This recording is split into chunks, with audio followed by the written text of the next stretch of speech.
Well, it certainly had a major impact. I was initially a fan of Zionism in the 1950s.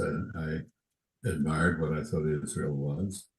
I became a skeptic, and then I became a critic as I watched what Israel was doing. But I've come to realize a number of things that I didn't know. For example, when Israel says or demands that others acknowledge its right to exist, what does it mean? It means no one else has the right to exist between the Jordan River and the sea. It is a positive statement of a negative proposition, which is integral to Zionism. That is to say, that from the very beginning, the phrase a people without land for a land without people implied that there were no people in Palestine. And Israel has devoted itself to ensuring that that is the case. And this has now been brutally revealed in the genocide in Gaza, where Israel would be very happy to push the Palestinian population out, but failing that, it will kill them, either bombing them or starving them to death. This is a level of cruelty, evil, if you will, that I could not have imagined. And it's particularly hard to understand coming from a population in which at least the European segment are the victims of a Holocaust, the Holocaust in Europe. Of course, the Arab Jews, the Mizrahim, the Oriental Jews, did not experience that.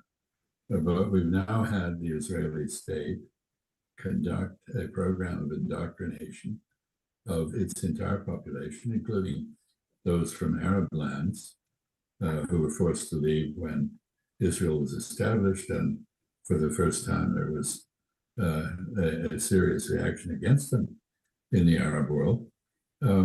These people are now indoctrinated. They're taken to Auschwitz to be told that the entire world, all the non-Jewish world, wants to murder them. So this is a country which is now, the only word for it I can think of is psychopathic.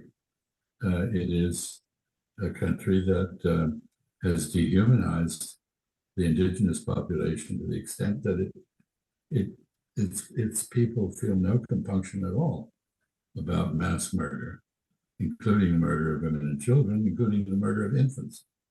And theologians in Israel just justify this. I could not have imagined this. And I cannot imagine anything farther from the tenets of Judaism as I have known it in the West. And therefore, I have come to the conclusion that Zionism is the negation of Judaism. It is not Judaism. It is not humane. It does not depend upon ethical reasoning conducted through scholarship, which is the essence of Judaism. It is a fascist form of nationalism, and we are seeing that played out. So the October 7th and the subsequent events have had a profound effect on my view of things. I've also got to say that as an American, I'm deeply ashamed of the enablement of genocide that my country's been engaged in. The antics of the United States at the Security Council, most recently today, with the veto of the proposal to admit Palestine as a state on the grounds that we support a two-state solution, which we have never really conducted a sufficient effort to support, is egregiously dishonest. And I think it deprives us of any remaining credibility in the world that we have had. And so as an American, I'm deeply distressed. I love my country. I want it to be safe and secure. I want it to succeed. It cannot succeed if it engages in this kind of duplicity, deception, dishonesty, hypocrisy, and double standards. On the one hand, we condemn Russia for conducting warfare in Ukraine, some of which undoubtedly has included gross violations of Ukrainian human rights. On the other hand, we don't condemn Israel for doing something far more egregious and lethal. And so this is deeply distressing to me. I really have not slept well for 6 months. Same. I just wonder, you know, what we are witnessing here has a very special quality, because what I mean with quality is the double speak. So, dishonesty in foreign policy, dishonesty in political discourse in general is nothing new.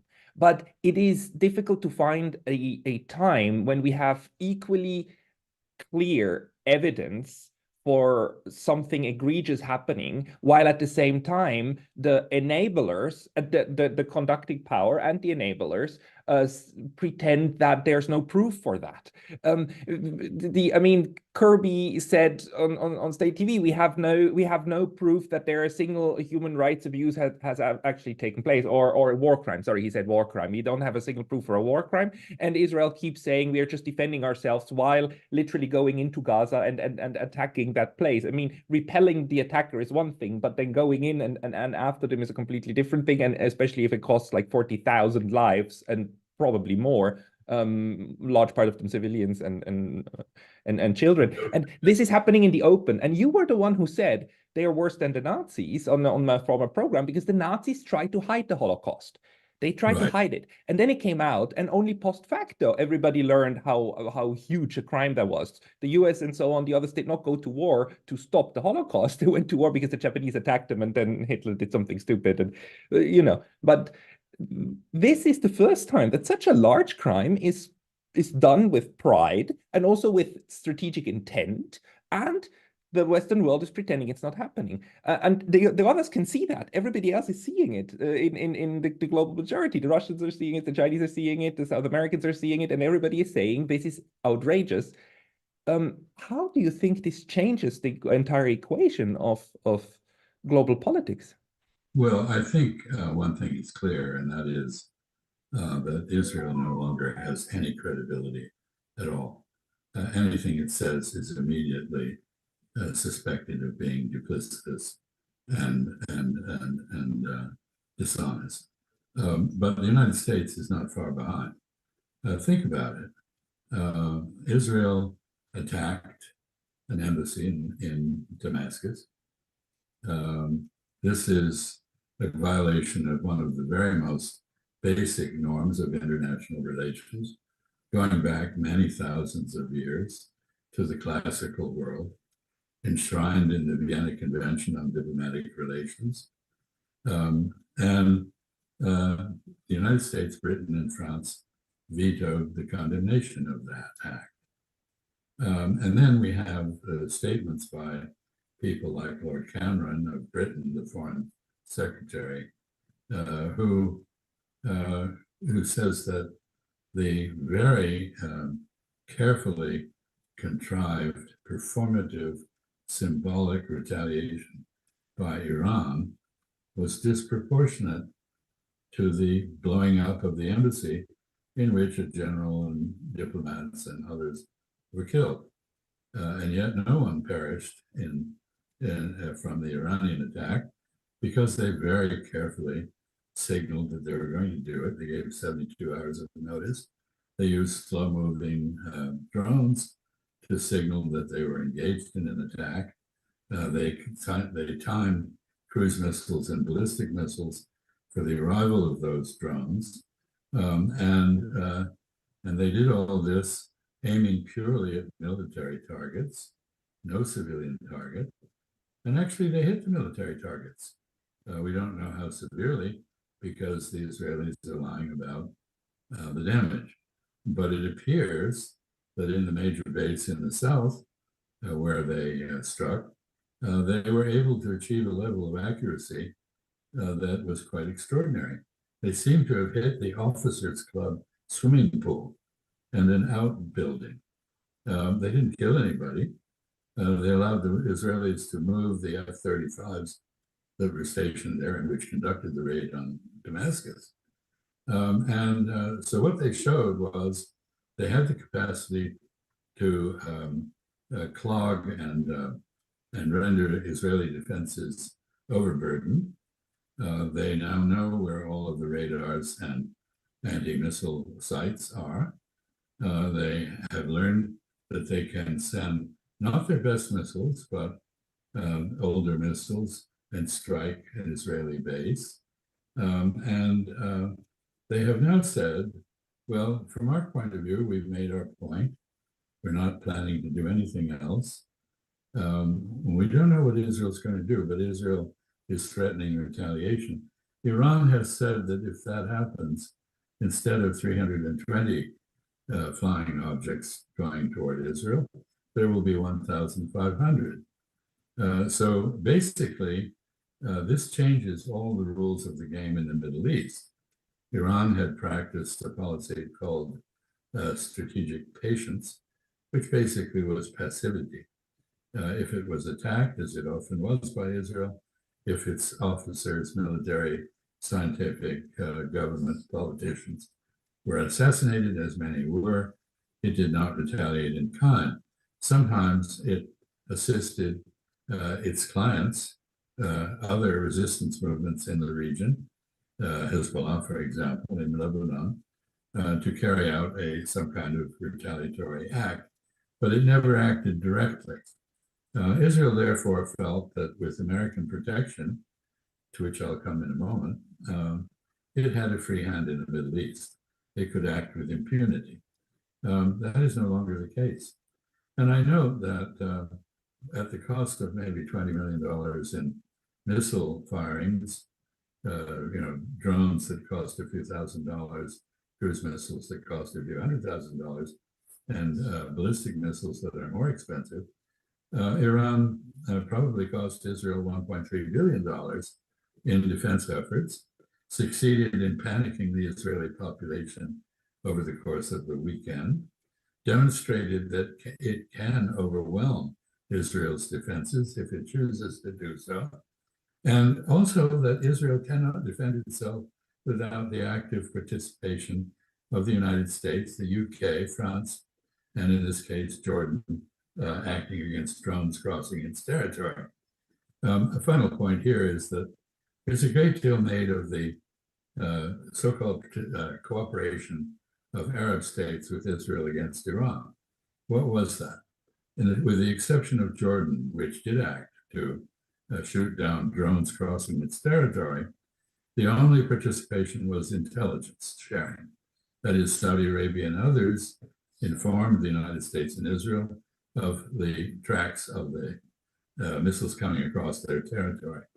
At the same time, and this is very important, the Saudis, the Emiratis, and others informed the United States that they would not permit American operations against Iran from their territory. And Iran warned those states that if they did, they would become targets. So in a sense, Iran has achieved the neutralization of American forces in the Persian Gulf that it long sought. So this is, as someone has put it, from a tactical military point of view, it was a nothing burger, to use an American slang expression. It didn't amount to anything. Nobody was killed. Nobody was really damaged. The swimming pool may have a hole in it and at the Nevatim air base, but otherwise not much happened. But from a strategic point of view, from a soft power point of view, it was a huge success. Iran accomplished its objective, and it left Israel with an intolerable dilemma. Israel cannot continue to behave as though it can act with impunity. And let me pose a specific question. If Israel now assassinates an Iranian, if President Raisi of Iran's statement is to be believed, Iran will retaliate in kind. That should be sobering. It has not been the case. Iranian restraint has been broken. Furthermore, there are now people in Tehran who, for the first time, are saying openly, in order to counter Israel, we are going to have to go nuclear. So Israel has crossed a line. And let's remember, despite all the spin in the Western press, this particular cycle began with an Israeli provocation, not an Iranian provocation. The Israelis attacked a sacrosanct target, a target that has political and diplomatic immunity, namely the embassy of Iran in Damascus. Iran was put in a position where it had to respond. Apparently, the Israelis misjudged. They thought that, as in the past, despite their escalation against Iran, Iran would continue to exercise strategic restraint. But I don't think the Iranian populace would permit the government in Tehran to do that. And the government in Tehran also has clients in the form of resistance movements against Israel throughout the Middle East, which also would not be impressed if Iran failed to act. Now, some of those resistance movements apparently agree with the spin in the West that, well, Iran didn't do anything, it just showed it was incapable and lacked willpower. I don't think that is correct. And I know that Hezbollah and others do not appear to share that opinion. So the next time Israel does something, and we don't know what it will do, but it is saying now that it does not believe that attacking Iran's clients, its proxies, if you will, in the region would be enough, that it has to act directly against Iran. If it does that, we don't know what's going to happen.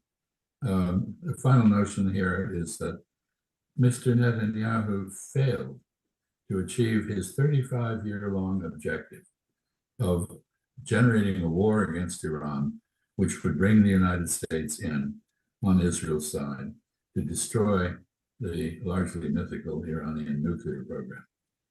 Nobody believes that except the politicians in Israel and on Capitol Hill in Washington, that Iran has a nuclear weapons program. What it does have is a program to achieve nuclear latency in case a decision is made, no decision having been made yet, apparently, to build a bomb. And what we're now seeing in Iran is a debate about making a decision to build a bomb. So from every point of view, this is a disaster for Israel, for the West, and it leaves the situation very uncertain. I absolutely agree. I wonder why it is that so many people do not see that the big achievements in West Asia and between cooling down tensions were all achieved diplomatically when the nuclear deal, the JCPOA, was intact, and because everybody, I mean, the observers that came from neutral states, right, from the Atomic Energy Agency, they all attested, no, Iran is not building any weapons. That was a great achievement, and that was sabotaged in 2016. And then even now, even in the war, in the genocide in Gaza, the only hostages that managed to be exchanged were the ones that were exchanged based on diplomacy. The others are either still in Gaza or were killed by the IDF when they managed to escape. It's like Israel didn't manage to free a single one with force, only with diplomacy. But two more observations that I just would like to get your view on. Maybe Jordan, because when there was this act in the US, right, to give Israel another $3.8 billion about a month and a half ago, about 5-6 weeks ago. And when I read through that act, I saw that there's also the funding act. There's also $1.2 billion to Jordan, which I noticed, but I didn't further think about it. And now I realize, oh, that's actually another 1.2 billion that are spent on another country in order to defend Israel, which makes perfect strategic sense. But Jordan itself, I don't I don't see how Jordan could not shoot down missiles that fly over its sovereign territory, which in a sense helps to de-escalate, right? To make sure that Israel feels safe. What will this do inside of Jordan? I think that was clearly the Jordanian reasoning was a desire to avoid a wider war. But there's a complication here because a great majority of Jordanians are Palestinian refugees from Palestine, and in fact, the Queen is a Palestinian, so Jordan is always engaged in a balancing act, and many Jordanians are very angry about the fact that Jordan, in effect, helped to defend Israel. I think the strategic logic of that is, as you stated, it's very clear. Jordan cannot afford a wider war. It does not want to fail to defend Israel to such an extent that Israel feels obliged to invade its airspace. And so this was a defensive move aimed at Jordanian interests, which are derived from Israeli interests in part. So all that is true, and I think it's notable that Jordan, like Egypt, as a result of the Camp David Accords, which were initially with Egypt alone and later expanded to include Jordan, in effect gets bribes from the United States to stay at peace with Israel, regardless of Israeli behavior. That is why Egypt gets the subventions it does. It's why Jordan gets the subventions it does. Jordan is a buffer state between Israel and other countries, Syria, Iraq, and even Saudi Arabia. So it has a certain geopolitical utility, and it's able to derive rent from that. So that is the fact.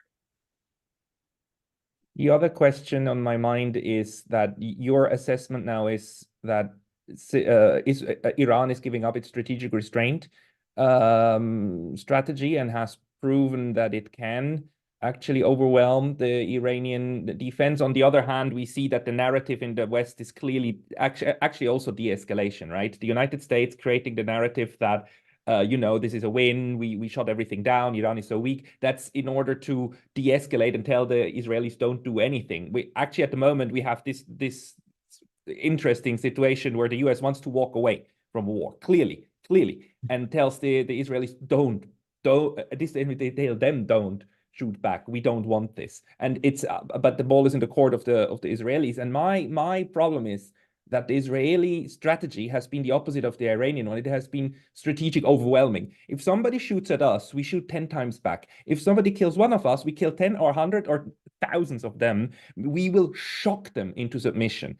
If the Israelis follow that strategy, I could foresee even like a tactical nuclear strike, something outrageous. Or do you think that the Israelis this time will stand down?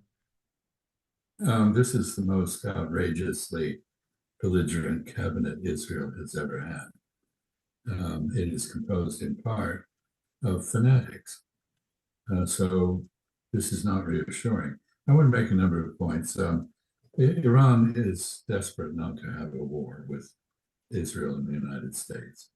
In fact, it's reported that Iran offered, if the United States would bring the Gaza genocide to an end, not to retaliate against Israel. So it was prepared to make a political trade-off. It was only when it became apparent that there was no such willpower on the part of the United States. By the way, the US Congress is on the verge, apparently, of appropriating funds to reimburse Israel for its genocide and allow it to continue that.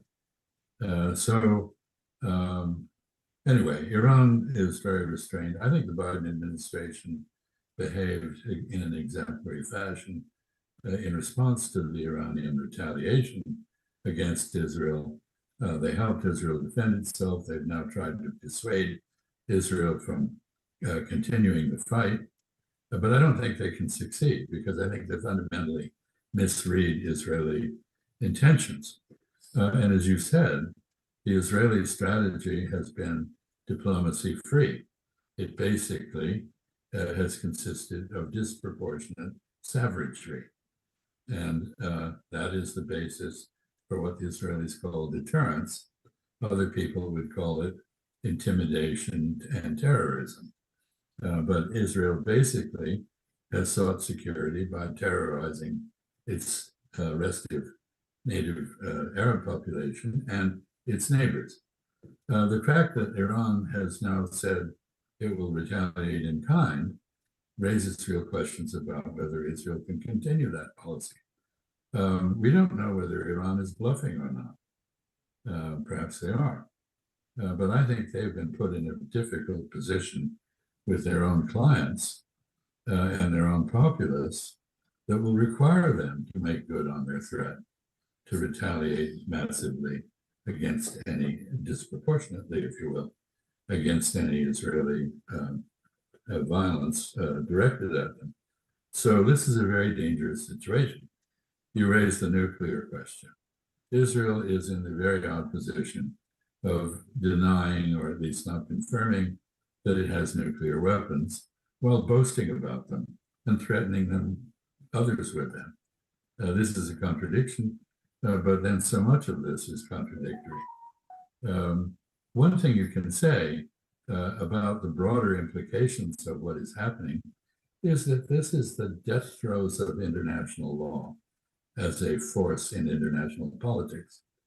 You cannot explain the condoning and enablement of genocide in terms of international law. You cannot explain the vetoes of ceasefires in those terms.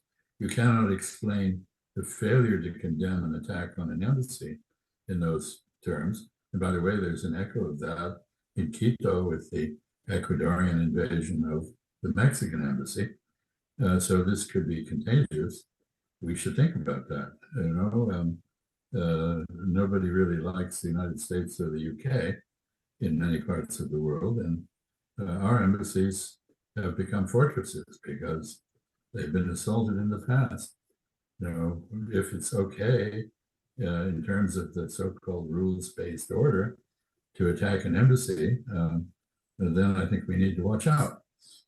So we are seeing the collapse of everything that has been achieved in terms of regulating international affairs by rules since the 18th century when this began. One can find other examples, but I think the most dangerous is, in fact, in the Middle East. And Israel has made it very clear all along. It's not a signatory of the Non-Proliferation Treaty. It's not subject to inspection. It developed its nuclear weapons clandestinely while lying about what it was doing. It considers that Iran may be doing the same thing it did. That's the basis of its suspicion, or I would say in this case, mostly delusion.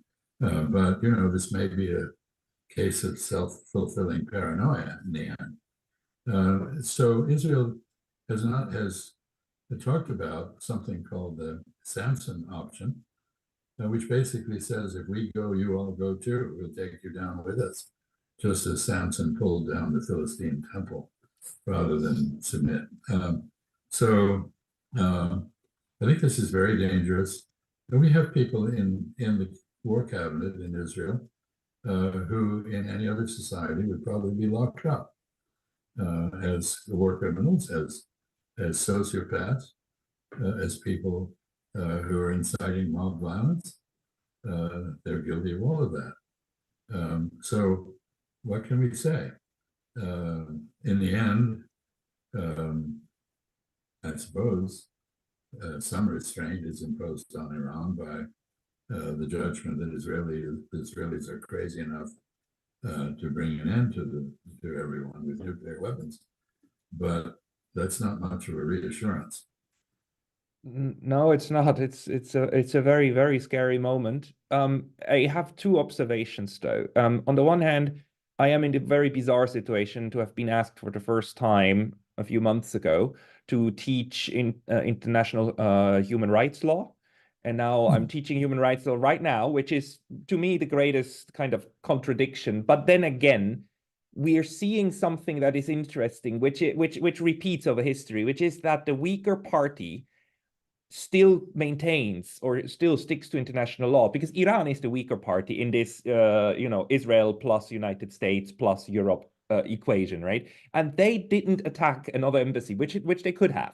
That would have been direct proportional, right? But they decided let's not, because it still is better for everybody if we can show to the rest of the world, who's not the US and Europe, that we stick to it. And we see this over and over, that weaker parties try to stick to international law and try to also maintain the framing of it, right? It officially said we only strike military targets. I mean, they are very fairly and squarely inside that. So that gives me a little bit of hope. Second, that's an observation. Second question, where does Israel get its uranium from and plutonium? I don't think they cannot get it themselves, right? So how do they get around the mechanism of the NPT that restricts uranium and plutonium sales to places that are not part of it? Well, there are various answers to that. The initial uranium for their nuclear weapons program was stolen from Pennsylvania. And they then got a lot of uranium from South Africa, as due to their cooperation with the apartheid regime in developing nuclear weapons. It goes that far back, the uranium that they still have now. I don't know where they get it now. I'm sure there are plenty of people who are willing to sell uranium for an adequate price. And basically international regulation of trade is always spotty. I want to go to your first point, Howard, your first observation. There's a great irony here. I think the edifice of international law, you mentioned human rights law, which you're teaching, is the great legacy of Euro-Atlantic culture and civilization. This is something that was invented really in the Enlightenment in Europe. The United States spent much of the 20th century trying to realize this in the form of institutions and rules, the United Nations, various international conventions, which we enthusiastically participated in drafting. More recently, we have not ratified any such kind of conventions, and we have shown total contempt for the United Nations. So I think what is really ironic here is that the global South, if you will, the colonized part of the world, which had these rules inculcated by their colonial masters, now is the great defender of them. And the West, which invented these rules, disparages and ignores them. And that exactly coincides with what you said. Namely, the purpose of law is the protection of the weak against the strong. And the weaker parties tend to be those, including countries like China, which began as a totally lawless revolution in 1949, but which is now a major defender of the Westphalian idea of national sovereignty and no interference in internal affairs and so forth, which is the backbone of the UN Charter. Whereas the US engages in regime change operations, ignores sovereignty, is at the moment occupying part of Syria in a totally illegal manner, is in Iraq and will not leave despite the demands of Iraqis, and so forth. So we have an inversion. We came up with some very good rules, admirable system that worked for a while. We have now abandoned that system because we're strong, and the weak are defending it because they're weak. And this is a very ironic situation indeed. The weak suffer what they must, but the weak also do whatever they can.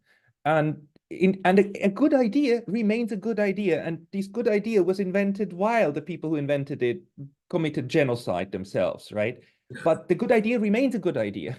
And it gives me a little bit of hope that other parts of humanity then pick up the good ideas of others, disregarding who invented them, and try to further develop them. I don't want to veer off into a broader strategic discussion because I think we've covered pretty much enough ground to this point. But let me just observe that one of the collateral damages of everything that has been happening is the United Nations. It has been shown to be feckless, to be incompetent, to be a vehicle that cannot rise to the challenges facing the planet or human societies on the planet. And therefore, the question arises, is there an alternative to preserve those values that the UN was intended to exemplify? And my belief is that there are mechanisms to do that, and that the model for those alternatives exists in the various organizations and institutions that have been created to supplement, complement, and remedy the deficiencies of post-World War II institutions like the Bretton Woods banking system. So we have the Asian Infrastructure Investment Bank, we have the New Development Bank, we have the BRICS, we have a whole series of institutions arising which have the potential over time to take over or usurp, if you will, perhaps that is a bad word, but maybe displace the role of the United Nations and certainly that of the global hegemon, the United States, as the formulator of rules and the enforcer of rules. You know, there is absolutely no reason that the world has to put up with the American veto in support of genocide in Gaza. Why is there no ad hoc conference in which countries get together and authorize, for example, boycott, disinvestment, and sanctions against the perpetrator? It's an interesting question. Basically, the UN, the existence of the UN, is becoming an obstacle to the realization of the ideals the UN was established to perpetuate. And so I think at some point, somebody's going to come up with an answer that we won't like because it will deprive us, I'm speaking for Americans, it will deprive us of our veto. It will complicate international affairs in that the veto will also not be available to others, Russians, Chinese, French, whoever.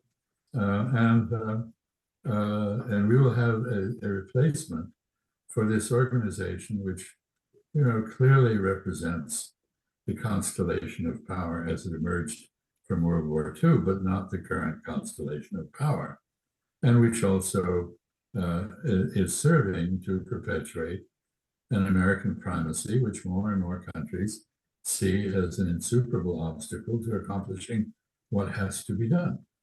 So I think this is a geopolitical moment, geopolitical sea change, if you will, in the making, and we're not seeing it quite happening yet, but we see bits and pieces that are very suggestive. And why should the UN be in New York? You know, there were reasons for that. But are those reasons valid now? Shouldn't it be in Bermuda or, you know, in Andorra or, you know, some other place? Liechtenstein, maybe even Switzerland. But the second headquarters is in Switzerland, right? Because the League of Nations used to be there. And this is the main reason why I do these neutrality studies, because as we see the current order crumble and move toward multipolarity, and as we see this 100-year experiment of the UN/League of Nations, which is the experiment of creating top-down structure, right? A pyramid.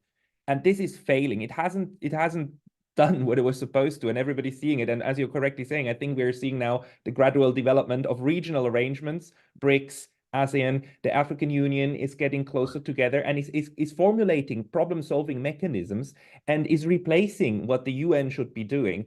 And in this constellation, it will be more and more important to have actors that can serve as meeting grounds, and we're seeing it live. How Qatar is serving as a mediator, how Oman is serving as a mediator. They're having second thoughts as we speak, due to criticism by pro-Zionist politicians in the West.